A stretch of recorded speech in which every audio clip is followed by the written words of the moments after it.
it's been a slow slog. Yeah, we've got a few guys that go the full 4 hours pretty much every time. But, it's wonderful, right? Yeah, no, it's fine. It's such a weird league. It's super fun. I like it. I don't know if you know, I'm in the league where the guy drafted McCall Hardman in the first round and Steven Sims in the second. Yes. That's my division. That seems like questionable process, but yeah. I mean, you get points for returns, but like, I mean, that's you're missing so much value there in the first. Like, he took him at 1.6 or 1.7. Like, you're passing on. I don't know. Yeah. If for some reason he doesn't end up doing returns, then that's your whole draft. In a league that's promoting touchbacks, like, I'm not sure. Yeah, right. Exactly. Yeah, exactly. I mean, I like both of those picks, but not there. Right. No.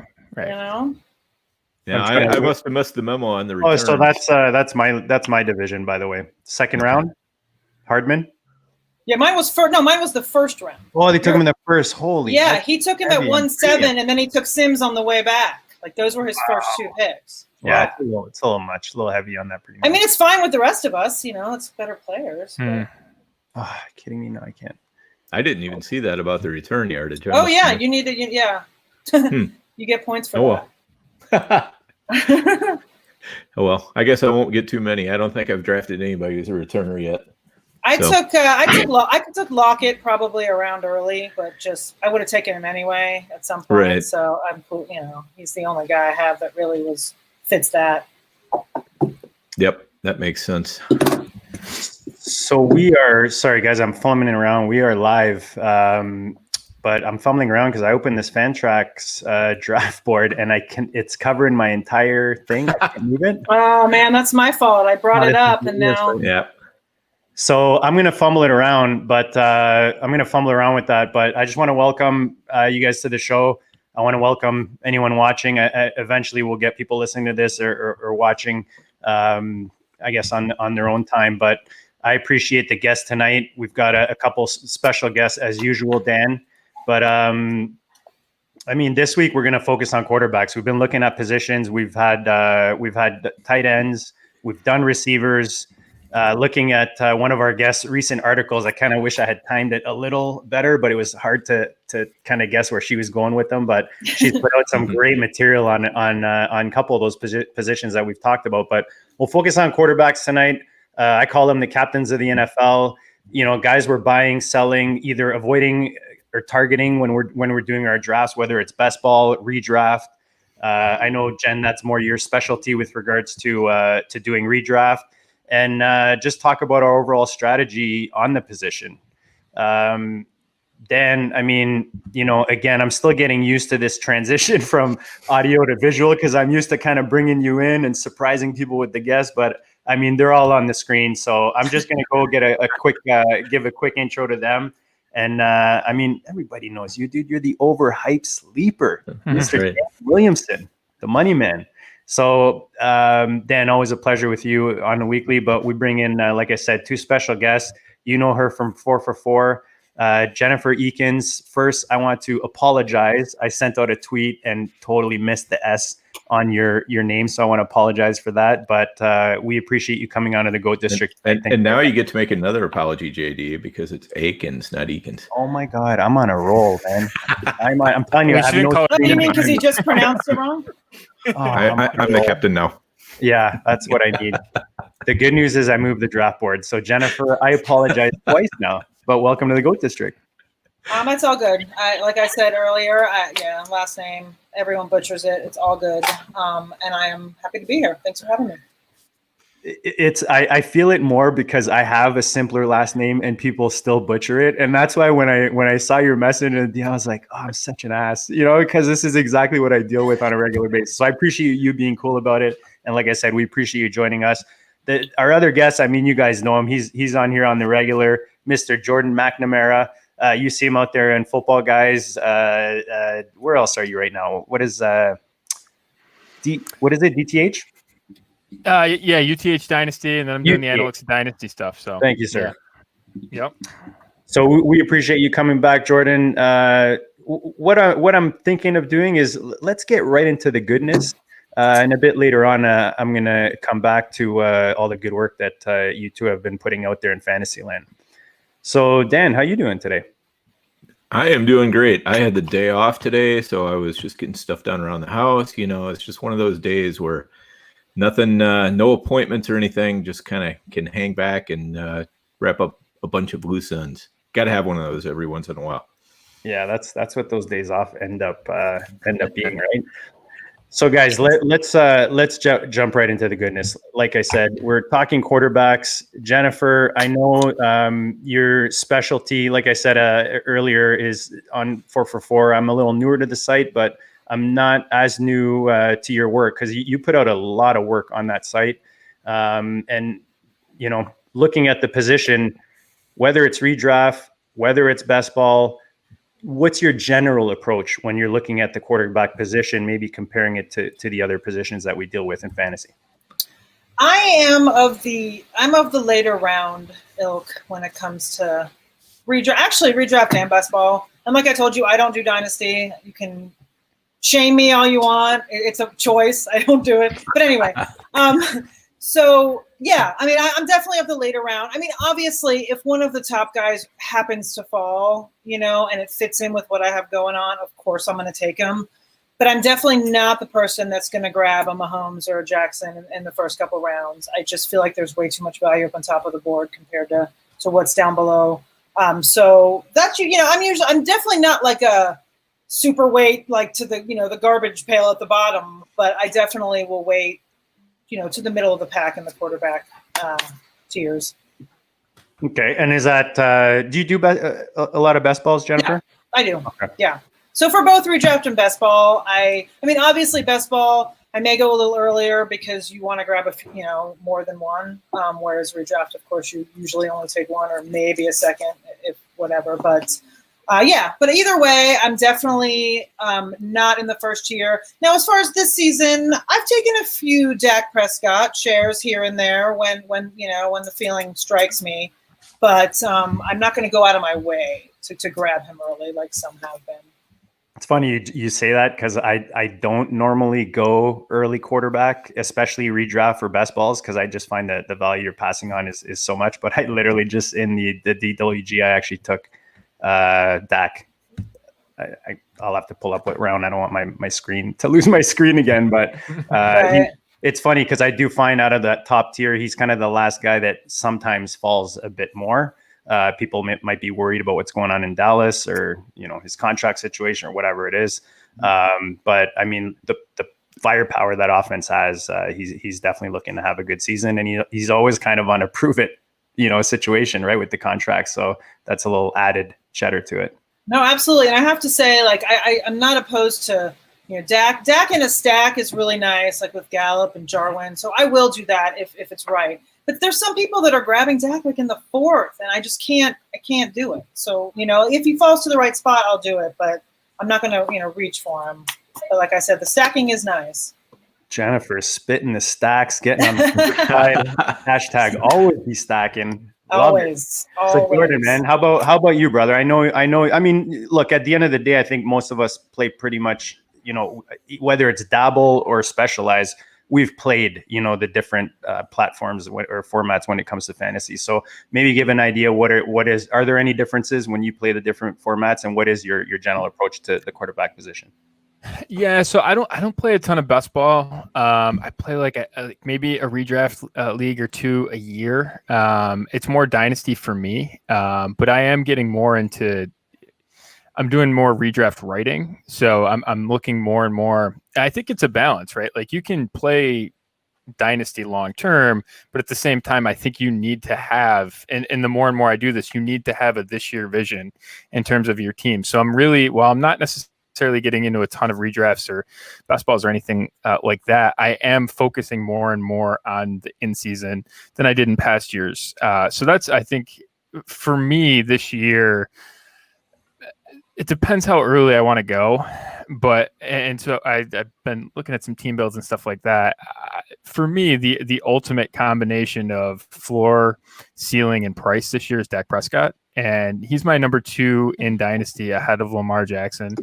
And just the floor that he presents with the multiple top 6 finishes, with the offense. I mean, they're losing Jason Witten, which is an addition by subtraction based on his efficiency per target last year, and they're going to replace him. His targets likely will go either towards Blake Jarwin or CeeDee Lamb. And I mean, that's just turbocharging an offense that was the best offense in football last year, that because they didn't score a huge touchdown rate, they don't get a ton of credit for. But when when you're looking for teams to break out and possibly finish as QB1, right, that's kind of what you want, which is a team that was the best offense in football last year without a huge touchdown rate. Because the thing that ultimately gets you to being a quarterback one is a huge touchdown rate. So I think the floor on him's fantastic. I think the ceiling on him is fantastic, and I think the price is really good. The problem is whether you want to pay that early for a quarterback. But if I was going to take a quarterback early, he would be the pick because of that combination. Dan, one of my new obsessions with this show is getting a nice mix of guests, and this is exactly why Jordan and Jennifer are on tonight, because they're coming from two different spectrums, right? And that's kind of what I like. Two different perspectives. Sorry, is what I meant. What about you, Dan? I know we are similar in ways that we build rosters, but we also put huge volumes in. So give Fantasyland a refresher or a reminder, if you've made adjustments, how you approach the quarterback position. Yeah, so quarterback for me, I mean, especially in best ball and redraft, it's going to be that position that I kind of look to take when there's no big value presenting itself at other positions. I tend to prioritize the other positions, and whenever I get to quarterback is when I get to quarterback. But every now and then, you will see like a Dak or a Kyler or somebody like that fall, and it's definitely worth taking them then. But I'm generally not going to take that early quarterback in best ball and redraft. And then in Dynasty, I'm a little bit more inclined to, I want to at least grab a good solid quarterback, somebody I believe in, who I believe has, good 2-3 years at least in their future. My time horizon doesn't have to be really long, because if you're talking a one quarterback league, then, it's real easy to come up with rookie quarterbacks and pull them under your team. I was able to pull in Mahomes that way on a couple teams, and, you can just always, if you're finding yourself lacking at quarterback in a one quarterback league, you can usually find a way to upgrade pretty easily and almost for free.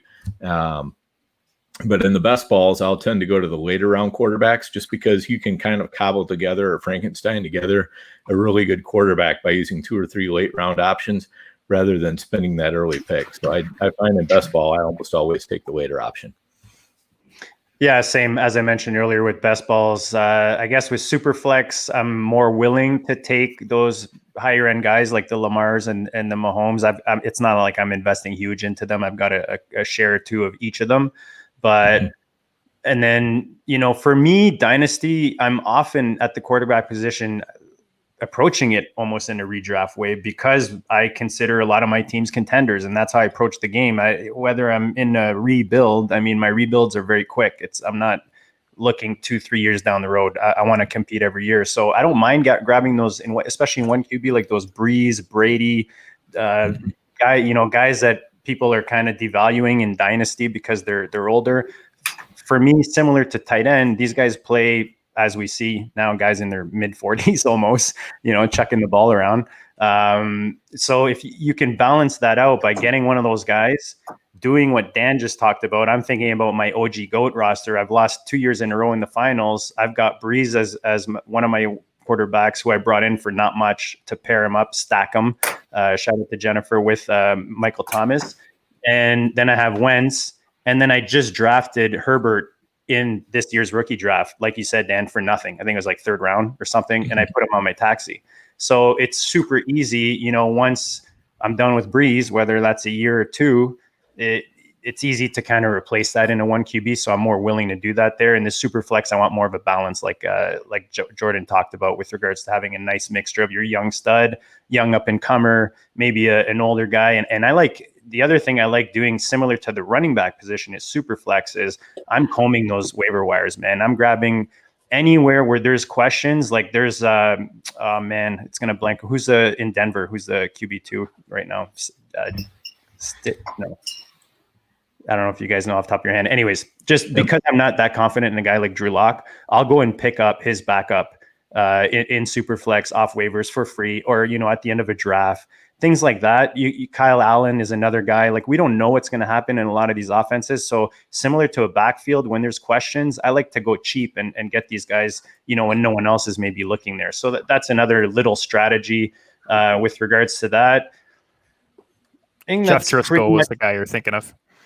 Yes, thank you. That's exactly who I was thinking about. Thank you very much. Look, he's not on a lot of rosters right now, you know, unless you're in super flex and they're super deep. So that's, to me, an easy get, a guy you can get for free. And like we said, with all the weapons there, if he steps in, takes advantage, you know, you've got yourself maybe a league winner in a super flex.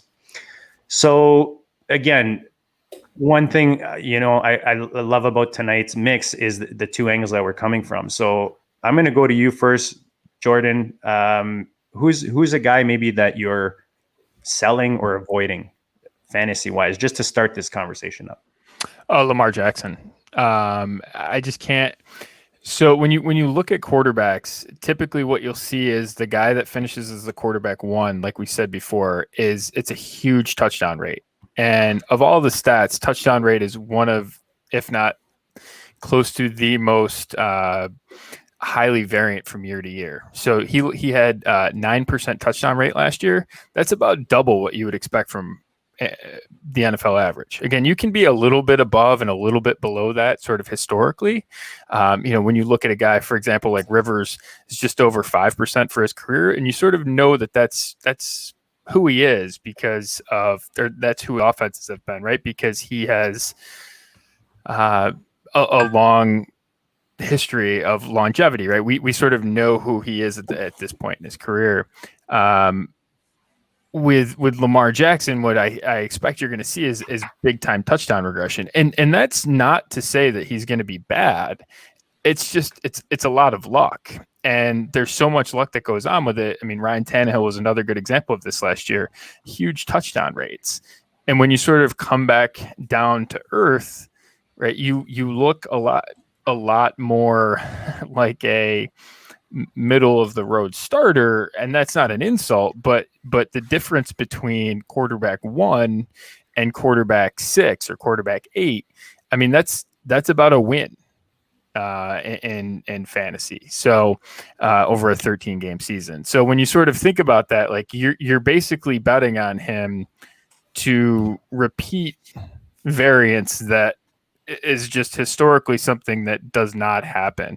And when you look at the guys who have finished as quarterback 1, almost all of them have had big time regression the next year. And if you sort of take that and take Dak Prescott last year and basically flip flop their touchdown rates, I think it was something like Lamar Jackson outscored him by like 60 or 70 points or something like that. If you flip flop their touchdown rates, Dak Prescott outscores him by 200 points.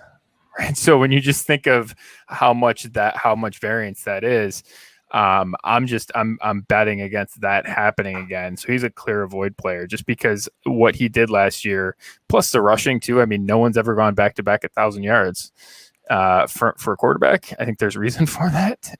And I have a hard time seeing that happening, his season happening again. I'm just not going to pay that price. There's never been a Lamar Jackson, though, to be fair. As far as Mike Vick, though. I mean, right?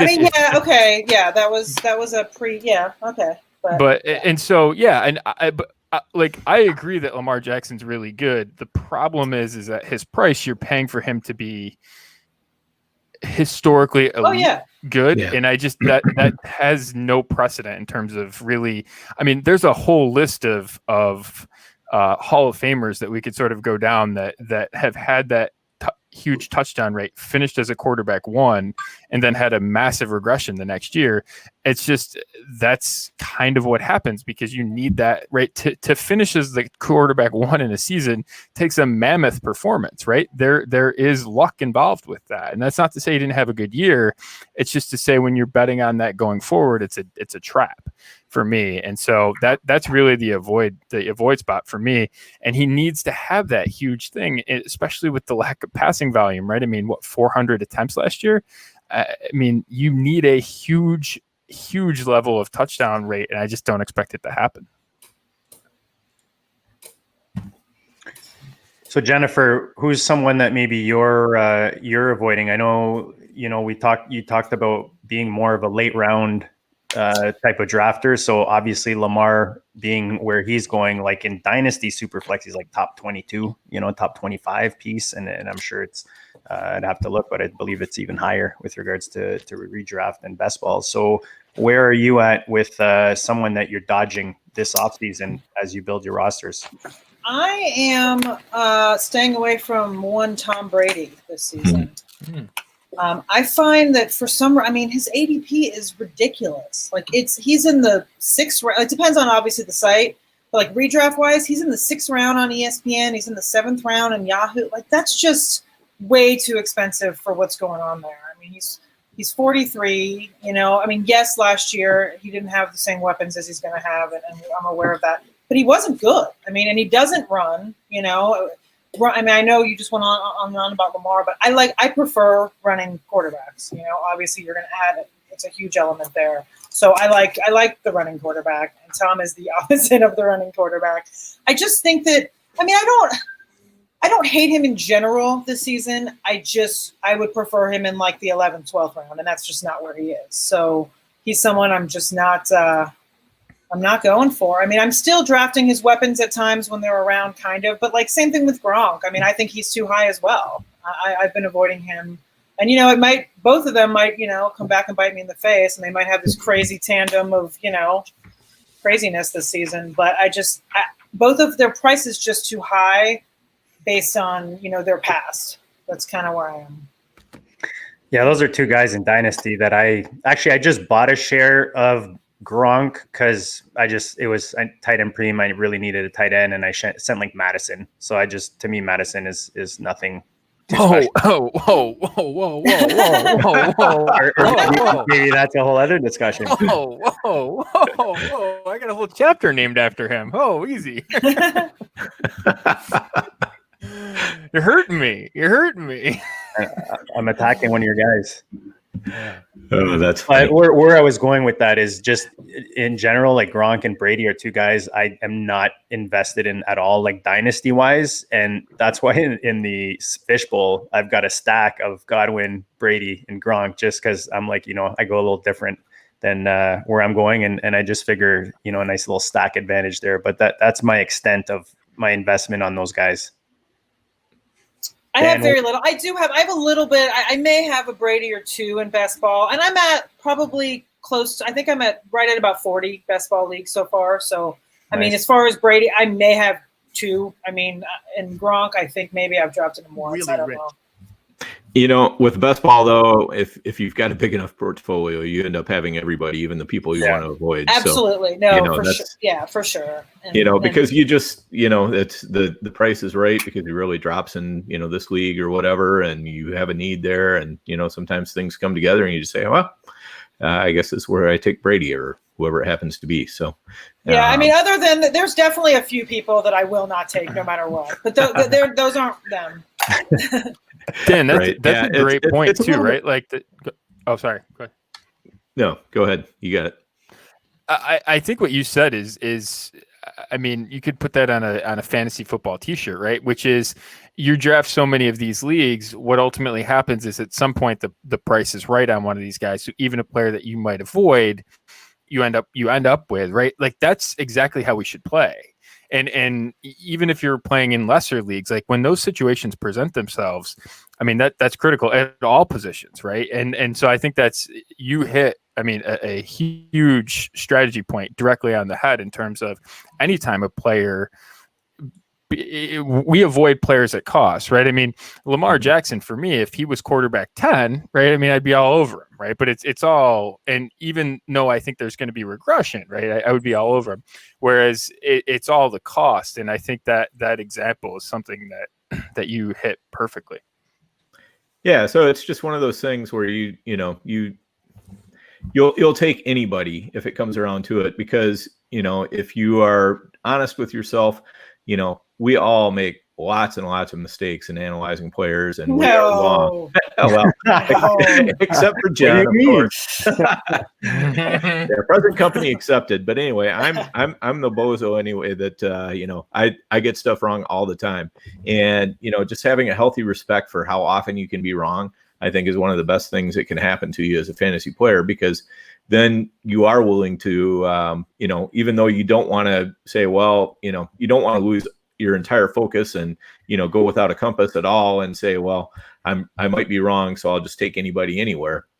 But what it does is it kind of forces you to say, hey, this guy is dropping and I don't have any of them. And here's a good opportunity to get some a little bit cheaper than, what I've been seeing him at a lot of the time. So I'm just going to go ahead and take this guy here and, just kind of at least have a little bit of exposure to him.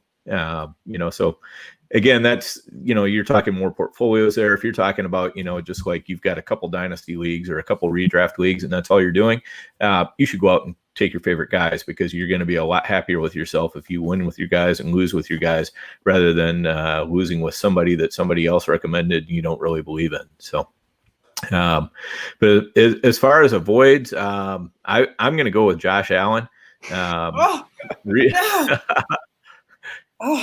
wow. Sorry. Yeah. Right. Well, I've got some points here to talk about him in a little bit. So all right, we'll go, definitely. Here's what I don't like about. I'm talking a little bit more in Dynasty here. That I'm a little bit more forgiving on Josh Allen and Redraft or Best Ball, but in Dynasty, I just don't see him as being a good passer, and ultimately, I think that's what's going to cause some problems for him. I mean, you can the running quarterback thing is great, and players can do that in their early years, and he's got a couple of years of it under his belt, and I expect things will probably continue just fine this year. But eventually, he's one of those quarterbacks who, I wonder if Buffalo is going to tire of him and his lack of accuracy, whether it's downfield or short or whatever. I mean, he just doesn't really throw a very accurate ball. And he just, sometimes he throws a great ball, but other times he's just way off. And that's something that eventually gets tiresome to an organization, and sometimes they don't want to invest in him. So I'll be looking to see now if Josh Allen goes out and gets that second contract from Buffalo, and they say, yep, we're putting our faith in Josh Allen, that's going to cause me to go back and change my opinion. And I will look at that a little bit more seriously. But if I own him in Dynasty, I'm looking at this year as a good opportunity to sell high. Everybody knows what he is, and, people have been a little bit slow to climb on board, but this year it seems like everybody's climbing on board. So this is the year where if I own him, I want to kind of explore getting off for a good price. Yeah, it's funny, Dan. You took my guy, but it's funny because I feel like this is going to be the conversation, and I was wanting to spark a conversation with Alan because I went into this. This is where Dan and I think like way too much because we don't usually tell each other the players we're going to talk about. And obviously Josh Allen was my guy as well coming into this. But so I had him like around 13, and again, I'm talking purely Dynasty because that's the rankings I'm kind of working on right now. But I had him just outside as a QB1, like QB 13. But if you look at Buffalo, they increased their passing attempts from 18 to 19 by 2 whole attempts, which doesn't sound like much. But if you look at ranking, it moves them from like 28th to 21st in pass attempts. Allen is polarizing as we're seeing tonight, right? But he was a QB 8 in deep ball attempts. And he had, John Brown as his best receiver. Diggs. He didn't have Diggs there yet. Exactly. I know, but he does now. We all know. And these are the things that kind of surprised me when I was doing my research. And this is why I'm kind of bringing this up, piggybacking on Dan's, but, expressing my I guess me being on the fence still with Allen, but I'm kind of leaning more and more towards Jennifer, and I've moved him up a bit because I mean he was QB 14 in pass attempts last year, and again, you know, that represents the 21st ranked and that move up. So the way I see it, you're looking at a guy they've added Diggs, they've added a bit to the running game, they got younger in the running game with Moss. There's a progression in this offense that you would expect just him. You know, it's the third year for this offense as a whole, right? With Josh, this system and so on, and you would see naturally a progression there. And if you look at this guy's rushing stats, he's top 2 in everything, top 3 at worst with the actual rushing yardage, but he's top 2 in everything. So if you add all that together, and you look at, he finished what last year? QB, oh man, I lost that. I think it was QB 10. Do you guys know what he was? What he finished? QB 7 is what I had him at. He finished QB 10 as points per game last year, fantasy points per game. So that's with what I just talked about. So for me, it's like, unless it really goes south, I see a higher probability of him getting better. So for me, I moved him actually into the 11 spot. Again, it's not a huge move, but he's inside of my top 12. Yeah, I like him. I mean, he's a guy I'm targeting. I mean, obviously not, early, but I like him where he is. And I mean, you touched on a lot of the points, but I think that, Diggs is arguably the best route runner in the league. And now he's here. And I think, yes, he throws an erratic ball or two, but I think it doesn't matter. I think Diggs is going to catch him. And I think John Brown is great at separation. He's got a really good wide receiver duo. And then, granted, Dawson Knox is whatever he is, but I think that, like you said, they added Moss. And then you also have the fact that he could potentially have, 100 plus, rushing attempts himself this year. So I like him. I like him where he is. And he's definitely a guy I'm targeting. Now, granted, the hype has become kind of hypist. So if he starts to rise as we get closer to draft season, then, I may have to go off of him. But for right now, where he is, I like him. I want to give a shout out to Mr. Bald is Beautiful, letting people know that Dan is the man, and our boy Sports Betting Man. He's in a league with us, isn't he, Dan? Is he in the yes. Bald is Beautiful. That's one Jack Hahn, who is a well-known high-stakes player and a supreme auction player. If you want to play auction, he's the guy who can give you a lesson. And then Lance is Sports Betting Man, and we are in the Hardway Dynasty with Lance. Oh, that's right. Yeah, that's right. Yep. Yeah, shout out to those guys for chiming in here. So yeah, I mean, again, Allen is Jordan. Did you give your thoughts on Allen yet? Where are you with Josh out in Buffalo? Again, cost is everything in this world. And as a rookie, I mean, I spent 6 months leading up to that draft just ragging on Josh Allen. And then he became basically the quarterback 5 across all formats and rookie drafts. And I'm like, all right, I sort of have to be in, right? Like at that cost for a top 10 quarterback, I mean, you're getting him late second round in super flex rookie drafts. And then you're getting him in the 4th round of start ones. You have to be in at that cost just based on, just the hit rates of top 10 quarterbacks. Even if you don't think he's that good, you have to be in at that cost. So it's come full circle for me. I actually think I was looking at I've really studied him, and I covered him each week for Football Guys. I'll say a couple of things about them. The Brian Daboll is a top 5 offensive coordinator in the league in terms of the position he puts Josh Allen in, consistently being progressive in terms of, passing early, doing things that you should do for a rookie, young developing quarterback, and trusting him early, showing confidence in him, throwing when you should throw, when it's high efficiency to throw, doing all of those things. They do that very, very well. Cole Beasley helped out a ton last year. And you basically, by bringing in Diggs, you move John Brown and Cole Beasley into where they belong, which is, and I love John Brown. Like, John Brown is one of my favorite players in the league. He's just an absolute badass. And but he's better as a number 2. He's very good, right? He was actually an alpha 1 at points last year, but when you slot him into number 2, I think that's the much more natural place. You bring in Diggs, that fits a lot better. You basically I think you're fielding a much better receiving core there, especially with some additional depth. But when you look at Josh Allen, right, the accuracy thing's the big thing, right, which is what everyone sort of talks about. But I think it's misunderstood. Josh Allen's not a good deep ball thrower, right? He has a strong arm, but he's not a good deep ball thrower. Similarly, he doesn't throw the ball. Like if you look at behind the line of scrimmage or sort of right at the line of scrimmage, he's below average at that. But really, where from the 5 to 20 yard depth of target range, he's above average in terms of completion percentage, and that's really where the majority of your throws are going to come. So he's actually above the league curve there, which isn't something that people really, I think, give him credit for, and that's a notable improvement over 2018. So he took a big step forward last year in terms of those throws, and I think that's really notable. So you can always find bad throws from any quarterback, where they bounce them, and Cam Newton's like the king of that, right? Like he would, bounce balls to guys and stuff, like at the line of scrimmage. Like, but when you sort of look at the whole, he has taken big steps. I'm not going to say he's the king of accuracy or anything like that, but I think the accuracy thing's overstated, and I can't believe that I'm going to say this considering how far I've come on Josh Allen, but I think 40 touchdowns isn't like he has that level of upside. I'm not going to say that's a likely outcome, but he could run 10 to 12 in and put up high 20s or low 30s in terms of passing touchdowns in a good year and finish with 40 plus touchdowns. That would not surprise me.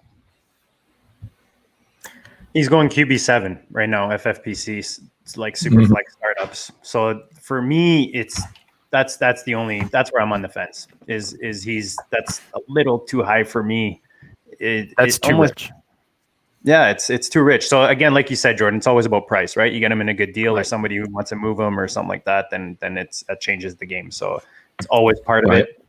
I hope you guys are right about Josh Allen, because last night in the Draft Sharks Invitational, I took it's a super flex best ball, and I took Lamar Jackson, Josh Allen, and Cam Newton as my 3 quarterbacks. So we are definitely counting on the running quarterbacks there. I am totally hosed myself at wide receiver, but I have strong running backs. I have strong quarterbacks and pretty good tight ends. So we'll see how it goes. But I definitely like Josh Allen's prospects this year as far as like fantasy production. Like I say, I want to see Buffalo make that investment in a second contract with him and see how that contract looks before I'm firmly buying in Dynasty. Like I say, right now I think everybody's buying into Josh Allen. So if you're looking to cash out, now is the time to cash out. I do have a Josh Allen share somewhere, and I'll be exploring cashing out because obviously there's a lot of people out there who are interested in buying. So we're gonna do some OTC tonight. So I'm on the clock. So I'm gonna throw some names at you guys sporadically throughout this show. Jennifer, I'm gonna go to you first, since you are Josh Allen's biggest fan right now. Oh, no. I will tell you who Josh Allen's biggest fan is my coworker, TJ Hernandez. He is the biggest Josh Allen fan that there is in the universe right now. So true. There you go. So if I'm basically going to talk about guys that I have as not avoids, but sells just because I find their prices are rich. So would you prefer Joe Burrow or Josh Allen? If you were going to build the dynasty, if you're starting a dynasty, do you have a preference between those two? Are you talking to me? Yes. Okay. I know nothing about dynasty, but that's tough. I mean, I like Burrow. I like his situation in Cincinnati. Like I said, I know nothing about dynasty, so I will just stay with Allen. Okay. I guess it wasn't fair for me to ask. No, I mean, but you know what? But I can still give my opinion on Burrow, and I like him. I mean, he scares me a little bit this year, just based on, the weird circumstances that we're in, and just throwing him in there. But he has some really good weapons, and I think, he's obviously very talented. So where do you put Burrow, I guess, versus Allen, if you're just looking for 2020? Oh, I'm just looking for 2020. Yeah. Allen is way up for me. I mean, this season, I have Allen kind of around quarterback 7. I mean, Okay. Burrow to me is closer to the 15, 17 range. Okay. That places it well. Jordan, what are your thoughts on those two dynasty wise, Burrow, or would you go Allen? I have Josh Allen at quarterback 8. I've got Burrow at 14. So I would take Josh if I'm forced to choose between the two of them, I would take Josh Allen. I do think there's other guys that I would rather have. Yeah, I would pay less for and rather have than Josh Allen. So like and Dynasty, like Matthew Stafford or Goff. Yeah. I'd rather. That wasn't the question, though. It's just those two. Those two, it's easy. It's That's Josh how Allen. Jordan answers, though. That's why we Yeah. like bringing him on. Yeah. Because he makes it. But for between the two of them, I would take Josh Allen because a big part of it is we don't know with Burrow, and so maybe Burrow has higher upside. But in terms of in super flex startup drafts, like you cannot miss early. And I'm not saying that Josh Allen's is a surefire hit, but we know, and sort of we know what we've seen with him, we can sort of project his trajectory. There's a significantly wider range of outcomes on Joe Burrow, and that in a super flex startup draft, those things concern me. So if I had to pick between the two of them, I would take Josh Allen. Dan, these guys are going. The reason I'm bringing these two names up is they're going back to back in FFPC Superflex startups. So Allen at QB7 and QB8 for Burrow. For me, that's a little rich for Burrow and for both of them. But if you had to pick between these two, what's your preference? And you're a guy that's kind of brought me back to when I'm choosing and it's close. Like Jordan talked about, I like the proven piece a little better, and that's usually where I lean. So is that where you lean between these two right now? Yeah, I would. Between those two, I would definitely lean Allen. I think probably a lot like Jordan. My actual answer would be I'm going to punt on both of them and grab somebody later. So I'm rubbing off on you, Dan. I'm rubbing off on you. You are definitely. No, but with Burrow, I think, this is kind of an expensive time to acquire him right now because everybody's been kind of, we've had Mahomes, we've just had Lamar Jackson, and Burrow comes along, we had a huge season from Baker Mayfield his rookie year, huge season from Kyler Murray his rookie year, so people are really looking at these rookies going, yeah, we expect, if he's in the starting lineup, and was drafted 1 overall, or has got that hotness to him, he's going to be a great quarterback. And I just don't know if I see that this year with Cincinnati. I mean, we got a lot of new weapons. We've got the whole COVID situation, where it's tougher for a quarterback to get in sync with everybody. And he plays in a really tough division too. There's some rough defenses in there. I think Burrow will probably be cheaper, like a year from now than he is right now. So I'd rather just wait. He also has a really crappy O-line. I was just going to throw that out there. Yeah, exactly.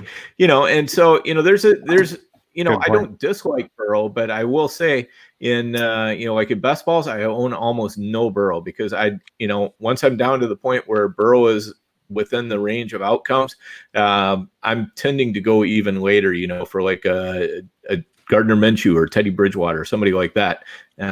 Somebody who I know has got, they've been in the league and, so they have a little bit more seasoning. And, with Minshew, I think he might end up being kind of a little bit of a Ryan Fitzpatrick. He's got that DGAF as far as what his attitude is, and he's not going to be replaced. I mean, that's always a concern with Fitzpatrick. I mean, if you could count on Fitzpatrick being the quarterback for 16 games for fantasy, you would jump all over him because, I mean, he just, he's a little bit Jameis Winston. He's going to throw the pick sixes, which keep him throwing the ball even more, and keep him taking chances and everything else. And I think we might see that with Minshew a little bit this year. So, Minshew is somebody that I'm really high on, especially for this year. Dynasty, maybe not quite so much, though I think there's a decent chance that Minshew, maybe the talent evaluators just missed. I mean, sometimes they just miss. You get a Tom Brady or a Russell Wilson or a Drew Brees. Those guys did not go in the first round. Look at them now. So, Minshew could be the next in that line. I'm not saying you will be, but at least there's a chance based off of what we've seen in his first year.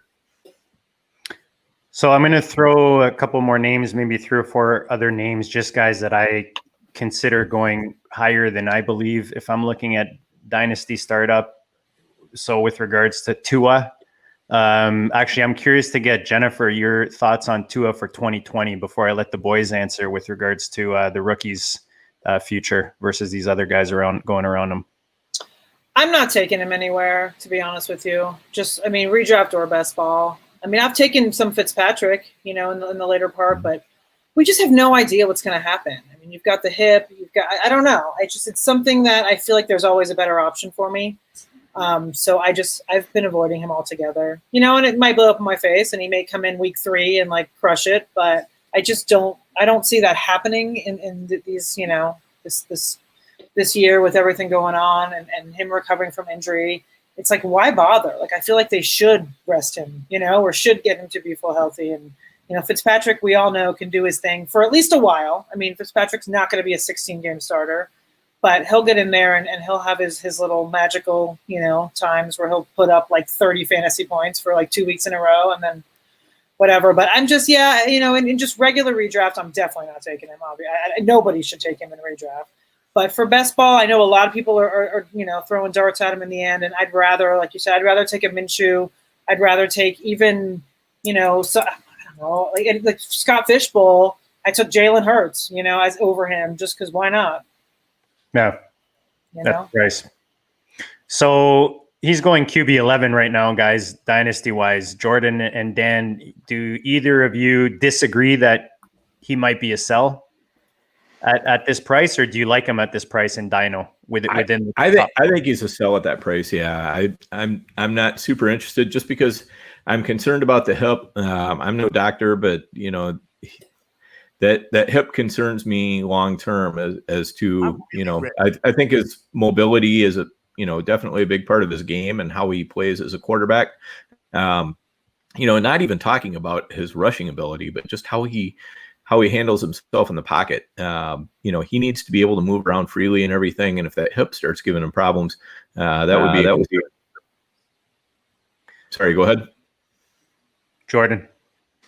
Yeah, I'm avoiding him in dynasty startup drafts just because, again, I think there's players later on that you can take that a lot more, right? Matthew Stafford's a good example of this, and depending on where you are, sort of timeline wise, Matt Ryan or Jared Goff or Aaron Rodgers, for example, all of those guys, heck, Kirk Cousins, we know, right? They sort of check the box on being long-term starters, and with Tua, you have the hip, you have all those things, right? That's obviously a concern, but I think there's so much uncertainty with a young quarterback, and only of the guys drafted in the top 10, I think we overstate it a little bit in terms of how certain we are on them going forward. Of the guys in the top 10, about 40% of them hit twice in their career. Mm-hmm. And we sort of bank them in to be sure things. And I like Burrow, but you sort of have to come from that perspective. And we liked, I like Mayfield and all of these things. But when you sort of boil it down, only 40% of those guys hit twice. That's a low number. And so I think when you look at guys who have done it, it's a totally different spectrum that they're on. You're going from a base rates to a density, just to steal something from my book. But that's a big, that's a big distinction, particularly at quarterback. So at that price, I'm definitely fading him. Yeah, I think that's a good point, Jordan. Because we've really started acting like, these high first round quarterbacks are, they're guaranteed successes somehow. And, while we have seen a nice little, section 2 or 3 year, well, probably about 4 years here where that's been the case, that generally has not been the case. So you've either got to tell yourself, hey, the league is getting better at evaluating quarterbacks, and they finally figured out what it is that, how quarterbacks succeed, and they figured out better ways to evaluate so that they can draft the right ones. Or the other option is it's just kind of a lucky string. I mean, it's like flipping a coin and getting 5 heads in a row. Maybe that's what's been going on. I don't know the answer to that yet. So that, like Jordan, I tend to be a little bit skeptical on the rookies. I would rather take somebody who, again, like Stafford or, somebody like that, who has proven themselves. And, I know what I've got going forward. I mean, Stafford's 32 years old, 31, he's got years left. Dynasty wise, there's no reason to shy away from Stafford because of age. I mean, he's going to be a great starter, and he could be somewhere other than Detroit even in the next year, or he could have a different coaching staff in Detroit that's much more offensively oriented. So, for Stafford, I think you're looking at kind of almost worst case scenario right now with a coaching staff that's not super good, and an offense that just it's done pretty well, but it should be able to do better than what it's done. And still Stafford is performing. So give me a guy like that over somebody that I have no idea what they're going to be doing. It's also worth noting in Superflex startup drafts that that Joe Burrow and Tua are the 2 most expensive rookie quarterbacks in Superflex startup ADP since we have it going back to 2014. Wow. So again, Kyler Murray was in like the 50s last year. Yep. And these guys are going. I mean, Burrow's in the 30s and Tua's in the low to mid 40s. That's and I could sort of buy the argument historically, like when you look at the historical data that says, hey, listen, rookie quarterbacks are actually undervalued in Superflex startup drafts. Like that might have historically been true. It's definitely not now, right? So I think there's a distinction there that's important to point out. When you're looking at the historical cost of these guys, it's very, very expensive. That's another great stat, because I was kind of noticing these guys are going really high, and the situations they're going, it's not like they're going to super ideal situations here. It's not like New England drafted them or anything, but I'm just going to name a couple other guys that I have that I feel are a little overpriced right now in Dynasty. And again, I'm going to go to you first, Jennifer, just because, again, my approach on this position is I want to know what these guys are going to do for me this year. I can maneuver this position for future just because of the depth. So 2 guys that I see right now going at a bit more of a cost than I'm willing to pay. So you've got Drew Lock and Sam Darnold are the 2 guys. I'm going to look up their ADPs. I had it, but I lost it. But I'll let you comment on them first. Jennifer, how do you feel about these guys as avoids or targets this year? Well, I do live in Denver, so there's that. But I was really into Sam Darnold last year. I really was. I was super excited about him. I had so many like late cheap stacks of him, and he just absolutely burned me. Aside from the mono and it's just, yeah, he burned me pretty badly. But I do, I like him and Herndon. I think they have a good, they showed they have good chemistry. I think they have a bright future together. The rest of that offense is a mess. Adam Gase is a mess. I'm always going to go for, the better situation. So I'm going to go Lock. I mean, granted, we saw 4 games from Lock, so it's a pretty small sample size, but I really liked what I saw from him. And he has, an insane amount of weapons now around him. I mean, they're all young, but I think they all have potential. And the pass catchers, and you've got, Gordon, Lindsey. I think it's exciting. So I think between the 2, I'm going Lock all day. Jordan, what are your thoughts dynasty-wise with these 2 guys? So just to let you know where they're going FFPC Superflex. Lock is going at QB 17, and Darnold is going at QB 20. Before you talk, Jordan, I will say neither of them for redraft. I wouldn't draft either of them for redraft. But in best ball, I'd go Lock. Because there's no reason outside of the, QB 17, you shouldn't be drafting in redraft anyway. Right. That's a great point. That's a really good point. I'll say this. I think from a I think they're both on very dangerous tracks. So when you look at Darnold, for example, in his situation, right, entering year 3 without a top 12 finish, 47% of quarterbacks in that situation that are top 10 picks hit for a future top 12 season. That number drops to 11% if you miss this year. So him and Baker Mayfield, it's do or die time, right? Like you've got to, right, this is it. Same with Drew Lock, right? When you look at the average starts of a second round quarterback drafted in the second round of the NFL draft, on average, the guys that don't hit for a top 12 season start 21 games. Drew Lock started 5 last year. 16 this year would be the number, right? So it's again, like it's not for long. And so these guys are really on short timelines for me, at least. So if I was going to go, I guess if I had to pick one, I'd pick Darnold. But I would say if I was going to sort of go this younger quarterback route, give me Daniel Jones, because at least he's more insulated in terms of he has this year plus next year at least would be sort of what my math would be there. Dan, do you agree these two are maybe a bit overpriced? And what are your thoughts on them going into this year? Yeah, I think so. I mean, I think with with Darnold, he hasn't really gotten a fair shake yet. The guy has been pretty cursed as far as like his his coaching and everything else. He had a defensive minded coach his first year, and their offense was just terrible. And then, it's been Gase since then. Then he had the out with mono. He's a young quarterback. I mean, he's still super young. I mean, I guess with Darnold, he wouldn't surprise me either way that he goes. With Locke, I guess I'm a little bit less bullish. I love the weapons that he has, but I'm just not sure that he's got what it takes. I didn't like him as much coming out of college as Darnold, for whatever that's worth. But, for right now with Locke, at least, it's still worth something. I'm still waiting what my evaluation coming out of college was pretty heavily, since he's only started, 5 games. So, whereas with Darnold, now we're starting to have to, really switch over and think about what he's done as a pro and forget about what he did in college and, weight things that way.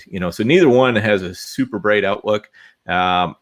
I guess I would shade Darnold, but like Jen, I would not take either one in redraft. I will take them as late best ball options. If I'm running 3 quarterbacks, they would be a third quarterback. Other than that, not really interested. Dynasty wise, for a super flex or something,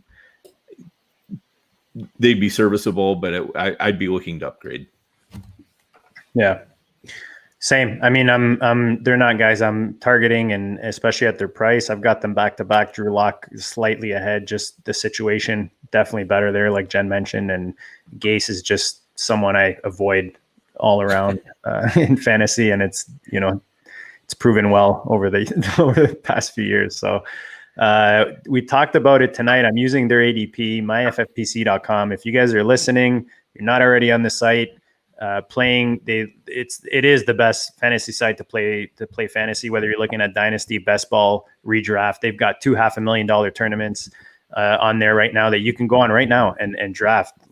Schedule your draft. You can do it live in Vegas, even if you want, in September, or you can do it from the comfort of your own home.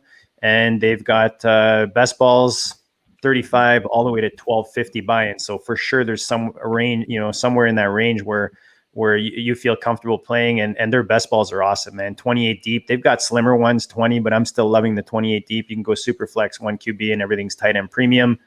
Dan, we got quarter milli Billies coming up, man. We got to schedule our draft for the football guys. Yeah. We've got our voucher. Thank you, Alex. But we got to get that draft scheduled. Then we want to start popping those quarter milli Billy episodes soon for our listeners. Yeah, absolutely. I mean, I've been really pausing pretty hard on drafting until we get past the the COVID opt-out date.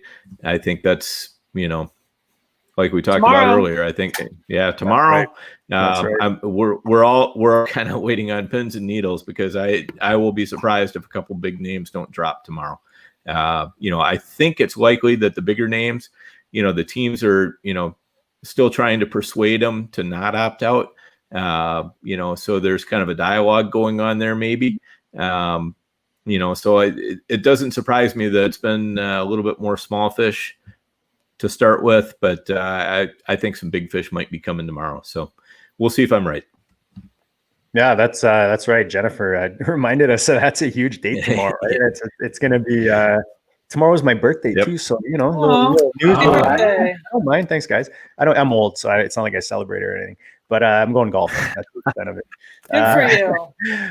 But no, just to say that'll create some nice action. I'm thinking of Nate right now. Yep. Dan just by his computer with his ticker on, just waiting to send out those offers.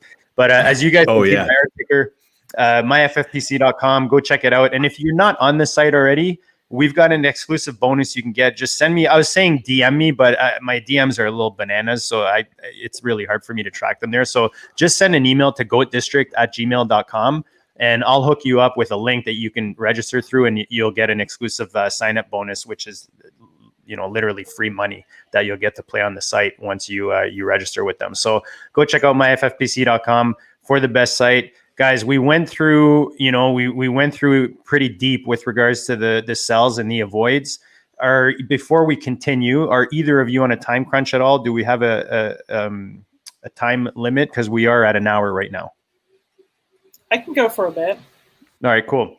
So actually, I'm going to go back to you, Jennifer. Why don't you start this off? Looking on the other side of the ball, I started with, I like to start with the bad news first and get the good news second. So who are some guys that you're targeting right now at the quarterback position when you're doing these redrafts and these best balls?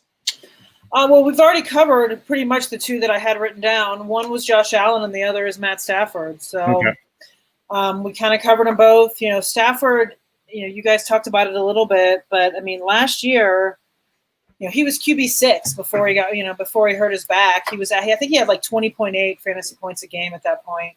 I love him, and everyone kind of he's perennially, I can't even speak, but yeah, he's always undervalued every year. And I think he's a great value this year. And I think he's got, a lot of really good weapons. So he's another guy I'm definitely targeting in that kind of later-ish range. Let's see who else. I like Cam. I like Wentz. But those are the two that I'm really targeting in that range. But there's, like Jordan had said, I mean, I'll take Kirk. I mean, there's plenty of guys I'll take down there. Once you get kind of past that initial couple tiers where there are, and their projected fantasy points are really similar. So you just kind of have to see, okay, as far as cheap stacks and all, the roster construction and your strategy comes into play there. But a lot of them I feel like are interchangeable in that, in that mid to late tier. So yeah. That's my first buy when I'm looking at my rankings. The first green stripe that I see is right across Stafford's name. So I love that call. He's kind of the guy where if I miss him in a draft, I'm a little upset because I feel like if you get him as your first QB, you've built up enough nice pieces ahead of him. Mm-hmm. And if you pair him up nicely, I mean, like you said, when he was on last year, he was a top quarterback. Guys, anything to add with regards to Stafford? I know he's kind of becoming a favorite when it comes to buys at the quarterback position. But why don't you guys comment on two guys that Jennifer mentioned? Dan, I'll go to you first. Cam Newton is a guy that I'm loving. I feel like I'm a little higher on him, maybe Jennifer as well, than the average person. What are your thoughts on Cam and what are your thoughts on Stafford? I know you like Stafford, and I think our listeners know that you like him, but I'm more curious to know with regards to Newton. Yeah, so Newton in particular in that Draft Sharks draft last night. The reason why I grabbed him is because we're coming back in the sixth round, and he was still on the board, and I hadn't really planned to go quarterback there, but the value was just so extreme. And this is again it's a 2-quarter or a super flex league. And what I like about Cam is just the fact that he's getting put into a situation in New England where they really are known for tailoring, their offense or their defense or whatever around the players that they have. And that's fantastic for Newton. I mean, Newton is one of those quarterbacks that really thrives when he's in a system that fits him well. But if you try to put him into a system that doesn't fit, it's going to be a lot tougher for him. You have to hope that he's healthy. There is a little bit of a gamble on that, but certainly all signs point towards him being healthy. And if he's got his wheels going, and his feet are solid, and his shoulder is solid, I think he's going to be easily a top 6 quarterback. Just with Belichick making use of him and maximizing his strengths, I'd say easily a top 6, and he could just as easily be top 3. So I love the upside there. And if you're talking about redraft or something like that, I mean, he's somebody who's great because he's not super expensive. He's not in that the top 2 tiers, but I think he's going to perform like somebody who gets drafted in those top 2 tiers. So I love the value there. What do you guys think? Jordan, what do you think? I feel like Newton is starting to creep up. I mean, even seeing this right now as on this FFPC startup, he's going as the QB 13, I believe. QB 15. I was actually surprised to see that because I've got a lot of shares from earlier in the offseason. I feel like that's where it was, really value if you got him early in the season, whether it's best balls or even in trades or whatever it was. I know in our Super Goat, he's been sitting on my bench. People have been trying to get him for cheap, and I was holding, man. I was thinking it's got to be New England. But you get lucky in those situations. But what are your thoughts on Newton or Stafford or anyone you want to throw out there in this conversation, Jordan? Well, I love Stafford. So I'm a huge Stafford fan.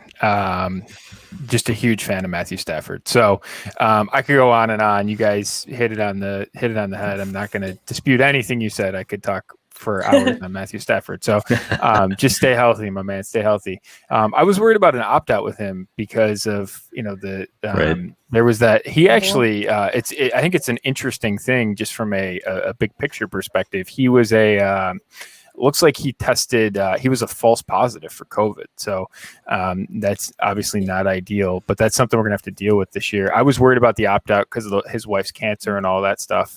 He could be on the early retirement track. Just like I worry about that from him. He also just had another baby, right? And that's I think so. Yeah. So he, I think they have like 3 kids, and she recovered from, I thought it was brain. She had a brain. Something with her brain.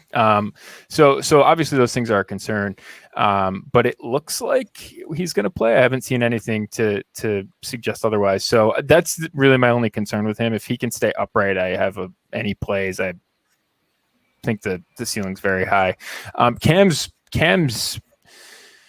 that offense isn't particularly good, which is a little bit my concern. What are we going to get at in N'Keal Harry after pretty much a lost year? I mean, does Julian Edelman fit him? I mean, there's virtually, you have 2 rookies at tight end.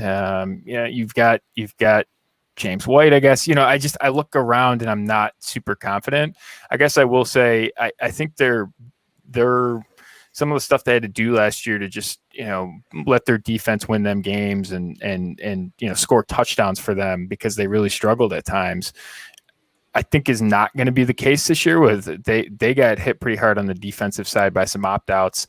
So I think that they might be forced into some more aggressive offense. So I think it'll be interesting. I think from a volume perspective, I think Newton, and he has a lot of, they don't have really an incentive to protect him, and he's got a lot of incentive to be, be him in his prime. So just money wise. So I think that's a good alignment, a good matchup there. But I think there's a lot of variance potential there, right? He could be a top 6 guy, but again, it's been a while since we've seen that from him. So he's a really interesting one. I think at the price, I think it's a reasonable risk to take. Yeah, that's good. That's a good way to place it based on value. So if I come back to you, Jordan, is there someone you want to add that we haven't, even if we talked about him, maybe we just touched and we haven't gone deep enough, but is there someone that you're that you like right now at their price in Dynasty, or even in, like we're talking redraft or best ball? At their price, I love Philip Rivers. And he basically, and I have him in a couple of super flex leagues where he's basically my quarterback 2 or my quarterback 3. And at the end of last season, I was like, man, I don't love the feel of that. But as I sort of looked back at it, the narrative on him was, oh, he big time decline, all these things. What happened last year was he threw interceptions, and I think he forced balls when it was sort of necessary. He basically did the anti-Aaron Rodgers, which is Aaron Rodgers. The complaint on him is he won't make throws, risky throws, even when they're down. Like Rivers has no conscience about throwing balls into tight windows when he's sort of trying to force a comeback. So I think that's a little bit of what happened, and it was negative touchdown regression. So we sort of know what he is historically. He was right on the number for his career yards per attempt. I don't really think there was a decline last year. I just think things went poorly. And those are two vastly different things. I think that offense could be pretty interesting. They have a good offensive line. They add Jonathan Taylor, and who's actually on a per route run basis in college was very, very good for receiving. That's something that's not really talked about. Like twice as many yards per route run than Clyde Edwards-Helaire. Maybe they use him a little bit more. It wasn't something that Wisconsin really did. So I am, I'm pretty confident that he can produce a top 12 season this year in terms of Rivers. Just get a little bit more regression in terms of back to normal touchdown rate. He was a top. I think he finished quarterback 15, 16 last year. I could see that going up based on the weapons that he has and just him performing at a normal touchdown rate. Yeah, I love Rivers too. I do. And I also like Doyle with him. Mm-hmm. Everybody's sleeping on Doyle, and I think they're going to be a great duo for super cheap, both of them. And I mean, I like Pittman as well. I forgot about Rivers in that conversation, but I do like him a lot. And Jen knows how to make me smile, and then JD smile. Right there. For sure. Everybody knows I'm a Doyle guy. And, you are. See, I didn't know that. JD, he's definitely a Pittman guy. So I didn't know that about either of you. Yeah, there you go.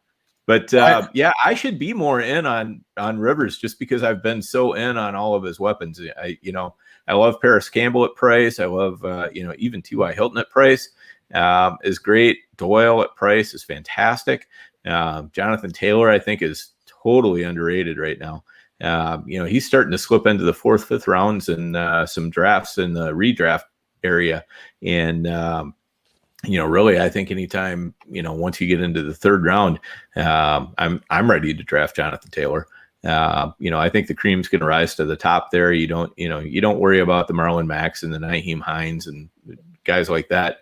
I mean, when you have a guy like Taylor, if the coaching staff has any intelligence whatsoever, they're going to quickly see, this is the guy who can get us where we need to go. So, just buy Taylor and, the other guys are just handcuffs.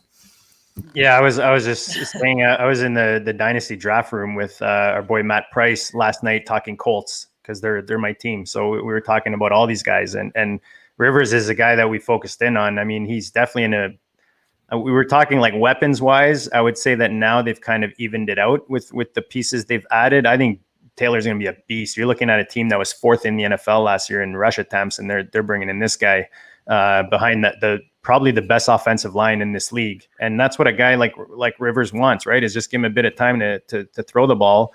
And I think he's going to surprise. And I love that call because he's going QB 34 right now on FFPC, super flex dynasty startups. He's going after guys like, Jalen Hurts, Nick Foles, like Jameis Winston. Like I get the age thing, but you got to remember what you're using these guys for, and it actually surprised me because FFPC is a shallower build usually in rosters, and there are cutoffs and so on. So I'm surprised that these guys that are maybe not even in a starting role right now are going ahead of our boy Old Man Rivers. Yeah, I'm definitely not taking Foles or Trubisky. I'm completely staying away from that mess. Disaster over there. Not even as my QB3 in best ball. I'm still not doing it. there's just better options, you know. If my deal with those guys is if I have one of them, I'm going to the other owner and I'm saying, hey, you want the pair? You send it to you for a third or whatever that is they want to give me. That's kind of what I've been doing. So anyone else that we haven't talked about yet that you guys want to bring up? You know what? I'll bring up a name. I kind of like Jimmy G ahead of where he's going. I know now with the Debo news, it's definitely gonna hit his value, but I feel like this guy is a little undervalued in the sense that he's going QB 21 right now in startups. But I mean, I'll take Drew Lock. I mean, I'll take him over Drew Lock. I'll even take him over Goff. And then you run into those older guys that'll give you that higher production when you're looking at Dynasty. But I actually really like Jimmy G. I think he's undervalued where he's going. And I think that people are reading a lot into what this offense did last year, whether it was game script, you know, what they saw in the playoffs or the Super Bowl, how the team leaned on the running game and so on. And I'm not saying they're not going to do that this year, but I do think they're going to throw the ball a bit more. And you know, they've added Ayuk, they've added weapons. So I do think that this offense is going to evolve, and I think Jimmy G will become a more productive fantasy producer moving forward. Do you guys agree, disagree? Anything, Jordan? No? I'm fine with him as a QB2. You know, he's definitely not a QB1 for me. You know, he's probably in the 17, 18, 19, 20 range, something like so that. You have him in that range. Yeah. Okay. How do you feel about him or go ahead, Jordan? Yeah, I mean, I'm definitely taking Goff over him. And you know, I'm not that bullish on Garoppolo. I think that I don't roster him anywhere. And I just think that the upside's pretty low, right? There's not I have a lot of questions about him. And when you sort of look at what they did in the playoffs with him last year, I think San Francisco has questions about him too. And so like when you compare him to, him to Goff, for example, I mean, the Rams were third in the league in passing attempts last year, right? So just from a volume perspective, I think and they had a horrible touchdown rate, right? So I think all of those things point to, I think Goff could have a pretty big season. That wouldn't surprise me. I'm just not sure I see anything really above like quarterback 15 out of Garoppolo, and we've seen that well above that for Jared Goff. So that's really my thing with Garoppolo is I don't think there's a lot of upside with the pick, and you can do other things at that cost, and I think you have a lot more upside. Just so I guess one of the reasons I see him maybe a bit more value of where he's going is just look at, last year was the first full season you saw from this guy. Like we gotta remember, this guy wasn't a starter in the NFL or on the field till just recently. So for me, just that natural progression in the offense, the trust from the coach. Yeah, I agree with you. In the playoffs and in certain games, they definitely did not trust in Garoppolo. I just think that maybe the opportunities and the trust builds or grows as he grows with this offense. Because last year was still a little new, for him even being in the NFL, because this is his first full season, right? Yeah, I mean, I give Kyle Shanahan a ton of credit because he got to the Super Bowl with starting the second best quarterback on his team. So I think that's a notable accomplishment. Had to get the air horns in there. Oh, definitely on that one. All right. I know I'm on an island with Jimmy G. Trust me, I wasn't expecting cheerleaders behind me on that one. I know he's definitely a QB2 for me, but for me, he's more, I prefer him in the higher end of the QB2s, I guess, when I'm looking dynasty wise. Anyone else, guys, that were when you're looking at your fantasy approach right now, whether it's draft or trades or in dynasty or redraft, that we haven't talked about that you guys like at the quarterback position? Alrighty then. So I'm going to do quick on the clock just because we got a couple questions. Jennifer, I'll go to you first. Fantasy pollster at FF Poll Tsunami. He's on the clock. Redraft question. Or sorry, he's not on the clock, but he's asking in redraft, which running back would you prefer in 2020? So Zach Moss, Jordan Howard, Tevin Coleman, or Darrell Henderson? What were the first? You said Zach Moss, Daryl Henderson, Jordan Howard. Those three, Coleman. Okay. Okay. Let's see. I am a Breida gal, so I'm not love. I mean, Howard's okay. I guess I think I'd go Moss out of those four. I like the potential there in Buffalo. I like Singletary, but I think Moss is definitely going to have a role. And I think that Coleman, I don't know. Something about it. I don't love him, especially this season with COVID. I know he has the sickle thing, and that could be an option, or it could be a hindrance, I guess. And like I said, I like Breida. Oh, Henderson. I'm just staying away from that entire backfield, to be honest with you. So I have zero Henderson. There's way too much going on there for me to put my stake in any of them. Jordan, who do you like out of these four? I'm a big fan of Coleman as a one injury away guy, just because the offense is really good, and that's kind of what I think you're looking for in this range. I think there's a chance that Henderson starts. I think Akers is far the superior player. I would throw a shout out to a player not named that I suspect is possibly available, and that'd be Latavius Murray. I love Latavius Murray. Consistent. But that wasn't a choice. It wasn't a choice. I'm just adding it on the off chance that he's available. He would be my guy. Jordan's nickname is going to become none of the above. Yeah, right? off script. Yeah. I mean, if we're throwing stuff out there, I like Boston Scott there too. But that wasn't a choice. Yeah, no, I love that. I love that deep. Those deep RB guys, right? Dan, which one you like out of these four? I know which way you're going. It's probably the same as the poll, but I'll let you. Well, I didn't see the poll, so. I'm going Jordan Howard there. I know, I love Breida too. I have no problem drafting either one of them. I think either one could succeed massively. I think, they could have a productive timeshare. I think Miami could be a better team than we expect. But one thing I like about Howard is he's gotten it done in this league. I mean, I don't understand why Chicago got rid of him just to bring in David Montgomery, who's like Jordan Howard, but worse. So, give me Jordan Howard on a team that will use him. I'm happy with that. I think Zach Moss is the close second for me. And I love a lot of the things that Moss brings. But, again, we're talking about a rookie who we don't know anything about. So I'm going to favor the more experienced player there a little bit. But, really, I mean, you can see the path to Moss being the primary back in Buffalo. I'm not saying that's going to happen. I'm not saying that's going to happen this year. But I think it's within the range of outcomes. Singletary is not that big. He's not that fast. He's an okay pass catcher. He's not that great around the goal line. I mean, what he is he's electric between the 20s.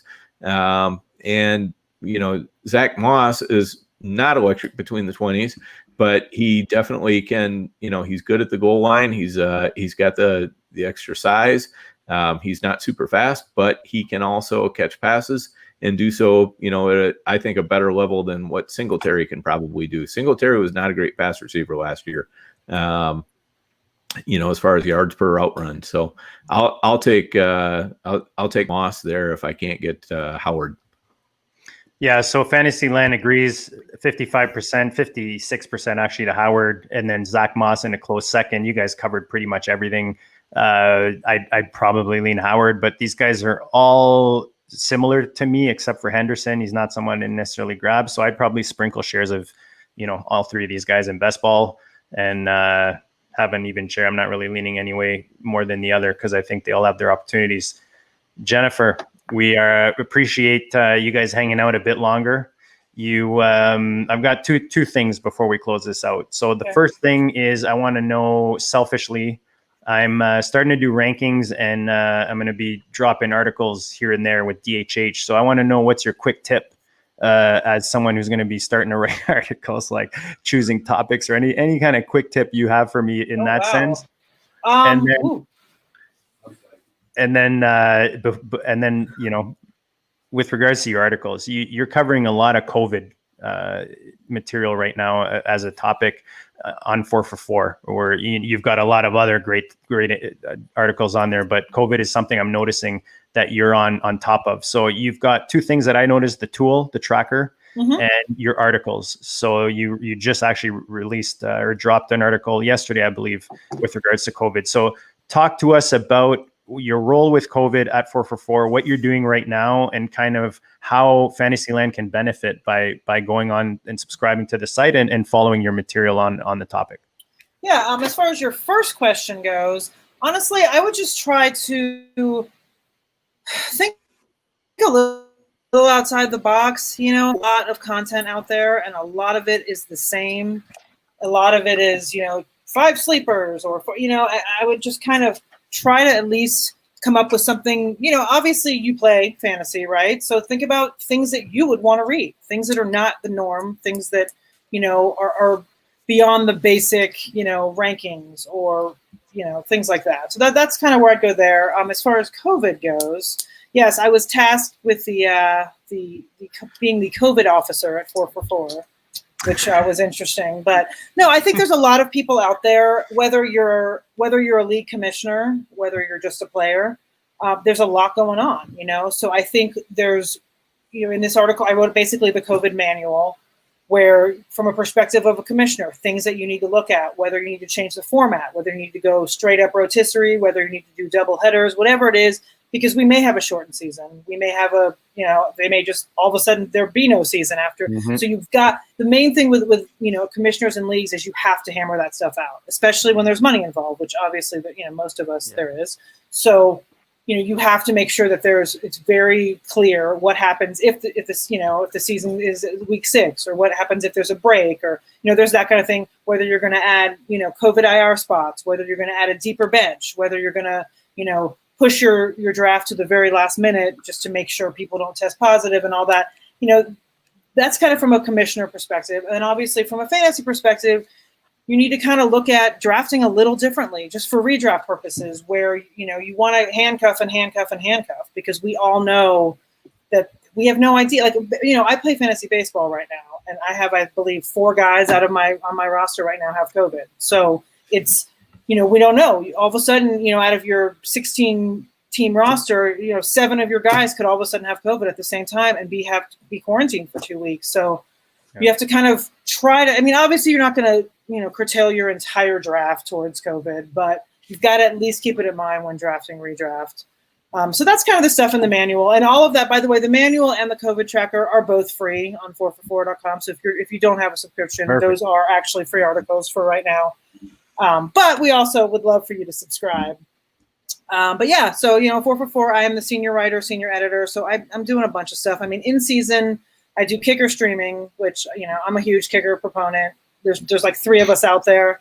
I will talk about it all day, every day. I love kickers. So I do a kicker streaming article. Oh, Dan, you're a kicker guy. You know what? Definitely. It's so funny. People hate them, and people just take one and then forget about it. And you're missing out on 10 to 12 point swing every week. People are so but it's true. It's people they write it off, or they complain about the variance, and then they sit there and go, let's have a wide receiver 3 and 2 flexes. That's like the guys you're starting in those positions, the variance on them is so much higher than on kicker.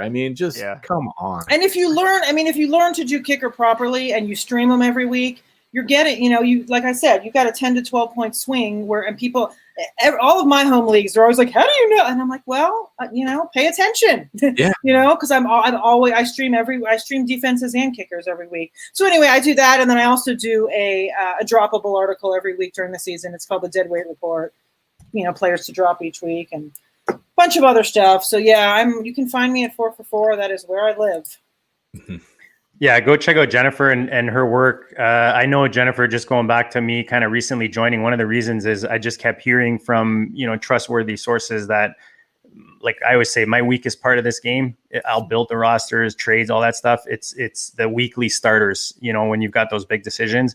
And over, I keep hearing that 4for4 is very strong with regards to helping with start sits. So that's one of the reasons that I joined the site.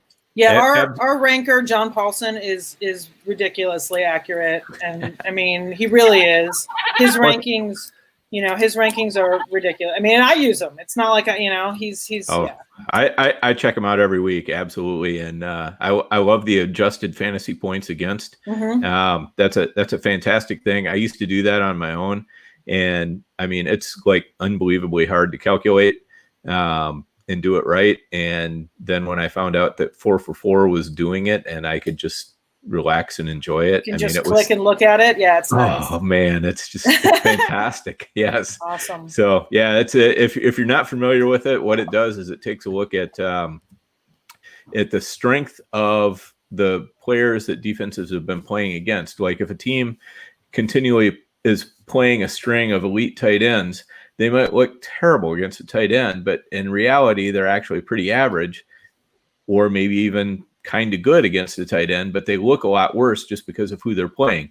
Or alternately, if they're not playing anybody any good at tight end, they might look like a real shutdown unit, but then a good tight end might be able to come along and destroy them. So that's going to find a lot of those little things, which is why I love it for in-season decisions. I mean, it's just absolutely fantastic.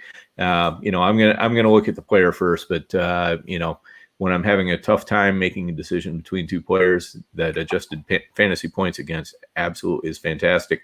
Along with, there's just so much stuff on the 4for4 site. I mean, you every time I go on there, I find something I'm like, oh, I didn't know these guys were doing that. So it's awesome. Fantastic. Yeah, and we've got a bunch of new writers this year as well. So yeah. Yeah, awesome. Solid stuff over there at 4for4. Jennifer Eakins and I love your handle, by the way, at the Monday Mommy. It's like so Thanks. perfect. Yeah, it was actually it started. Yeah, it was a blog that I had before I even got into this industry. I was in real football for a long time before I switched to fake football. Nice. In what aspect?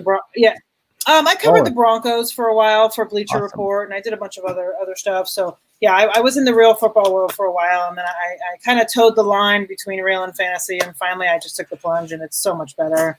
But like the thought, every training camp, like this year starting up, I'm like, God, I'm so happy I don't have to go cover that right now. Fantasy is so much more fun than like covering, the training camp battles between the two right guards. It's like, it's just, it's that's not hilarious. fun. That's not awesome. as fun. That's awesome. But hey, man, that's all insight that you bring, right? So that's awesome. We appreciate all the goodness that you bring to Fantasyland and all the goodness you brought tonight. And we appreciate the time you took. So Jennifer, again, thank you.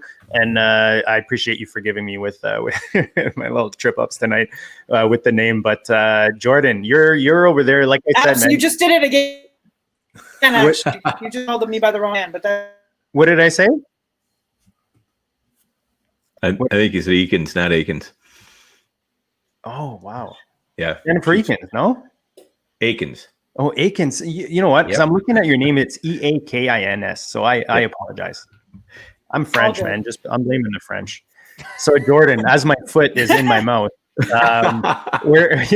you're over there dropping some goodness with the football guys, and Dan and I are a big fan of their tournament over there on FFPC. I'm a big fan of their material as well. Why don't you share what you're doing over there? I know you're doing the Dynasty podcast and anything else, or any other goodness you got, and let's not forget the book. Yes. Yeah. Thanks for kicking it over to me so I can put my foot in my mouth. So you picked the right person to kick it to. Yeah. So we're doing the Chad Parsons and I are doing the Dynasty show. I think we're 15, 16 episodes in. So we've survived. We had a barn burner this week, so that should be dropping. It's out on YouTube. It should be dropping tomorrow in the podcast feed. So we spent a lot of time talking about how we should think about guys like Clyde Edwards-Helaire. But yeah, we're doing a whole series on. We call it a campfire series, where basically we just kick around a topic, and it's just basically stream of thought on a different topic each day. So we've done those for. There's a whole schedule, one a day, basically all the way through the end of training camp. So that's a lot of fun.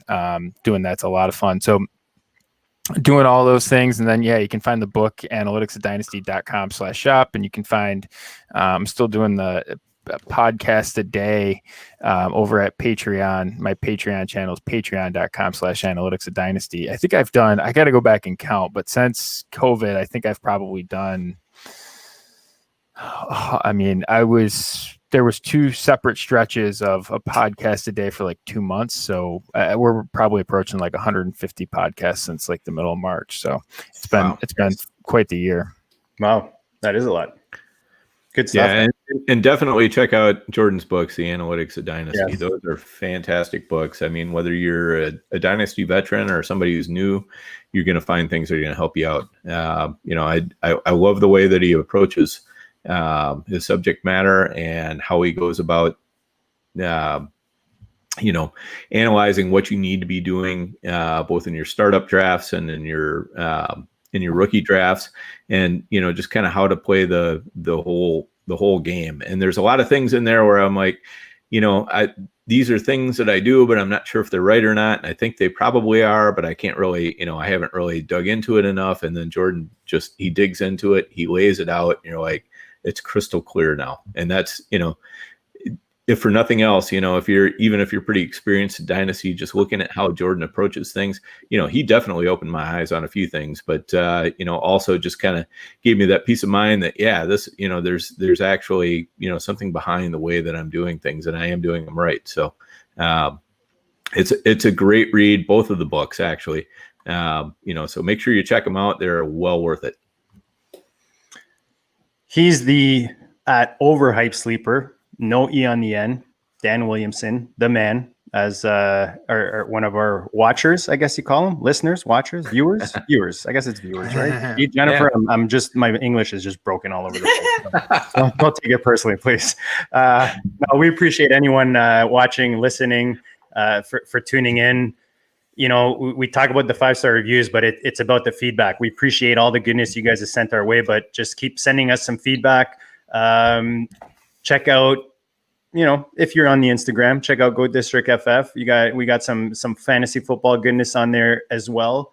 And tune in if you're listening right now and you haven't had a chance to check it out. We are on YouTube at Goat District. You can watch the show on the weekly, and we'll be dropping other goodness on there as well. As usual, hashtag always be trading. Be safe, be happy, and we'll check you all later.